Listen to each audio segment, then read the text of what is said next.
Assalamualaikum warahmatullahi wabarakatuh. Perkenalkan, nama saya Ririn Junta. Saya merupakan calon guru penggerak angkatan 9. Dengan ini saya difasilitator oleh Ibu Indrawati Kusumawardhani dan PP saya Bapak Amir Mahmud Zain. Baik, kita langsung saja ke demonstrasi kontekstual modul 1.1.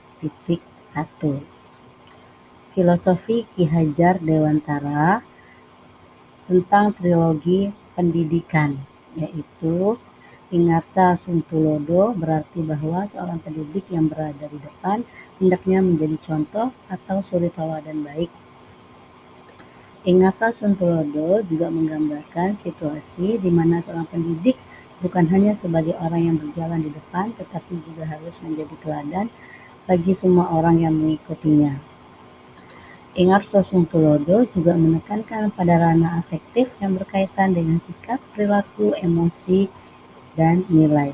Ranah ini mengenai perilaku-perilaku pendidik yang akan menjadi teladan bagi peserta didik karena sejatinya setiap apapun yang dilakukan pendidik akan menarik perhatian dan contoh bagi peserta didik. Yang kedua, ing madya mangun karso, yang berarti di tengah-tengah. Mangun berarti membangkitkan atau mengunggah, dan karso artinya kemauan atau niat. Ing madya mangun karso, makna seseorang di tengah harus juga mampu melibatkan diri untuk membangkitkan semangatnya. Di sini berarti seorang pendidik jika berada di tengah-tengah peserta didiknya harus mampu terlibat dalam setiap pembelajaran yang dilakukan siswanya agar semua bisa mempersatukan semua gerak dan perilaku secara serentak untuk mencapai tujuan bersama. Dan terakhir, tuturi handayani itu berarti mengikuti dari belakang atau memberikan dorongan baik moral, semangat sehingga memiliki arti seseorang harus memberikan dorongan moral dan semangat kerja dari belakang.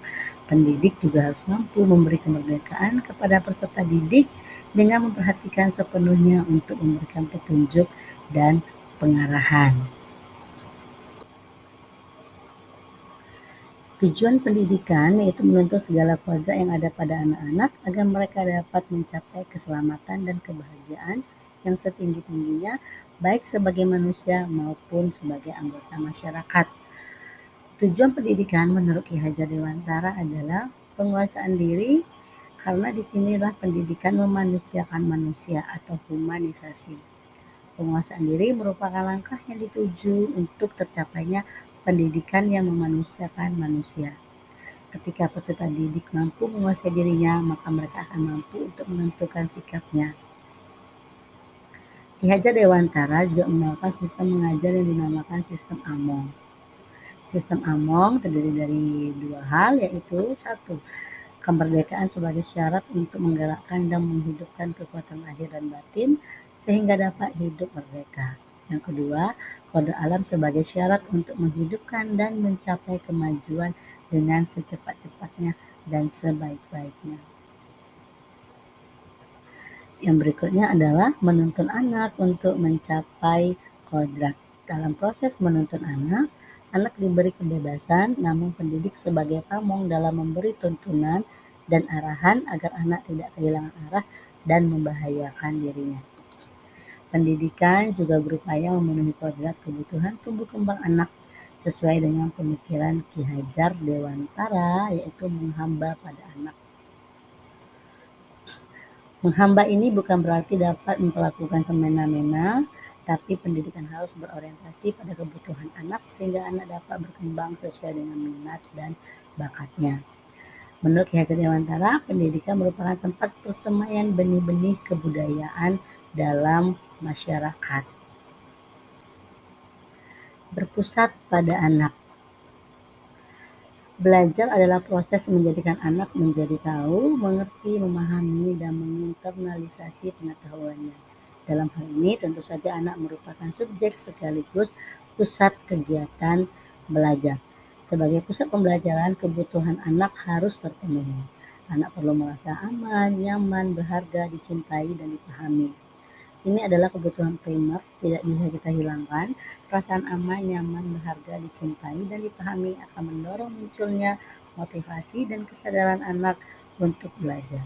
Berpusat pada anak berarti pembelajaran dan semua yang menyertainya disesuaikan dengan kebutuhan anak, gaya dan cara belajar, kemampuan, serta kondisi mental, psikologis, dan sosial anak. Artinya di sini adalah kita sebagai seorang pendidik perlu mengenali benar anak didik kita, mengetahui hobi, makanan kesukaan, bahkan hal-hal kecil yang ada pada dirinya.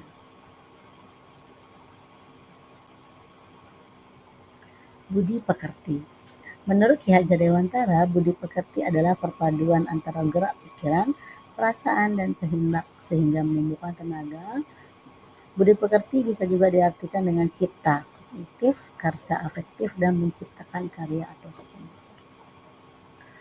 Menurut Ki Hajar Dewantara, budi pekerti atau watak atau karakter itu adalah perpaduan antara gerak pikiran, perasaan, dan kehendak atau kemauan sehingga menimbulkan cipta, karsa, karya. Nah, ini juga harus kita perlu tuangkan di dalam setiap modul pembelajaran kita. Lebih lanjut, Ki Hajar Dewantara menjelaskan keluarga menjadi tempat yang utama dan paling baik untuk melatih pendidikan sosial dan karakter baik bagi seorang anak. Keluarga merupakan tempat persembahyan pendidikan yang sempurna bagi anak untuk melatih kecerdasan budi pekerti. Tentu di sini pembentukan watak individual. Keluarga juga menjadi ruang untuk mempersiapkan hidup anak dalam bermasyarakat dibandingkan pusat pendidikan lainnya. Terakhir, sebagai seorang pendidik, kita jangan pernah berhenti untuk belajar, berinovasi, berbagi ilmu, serta ikhlas dalam mengajar dan mendidik anak-anak bangsa.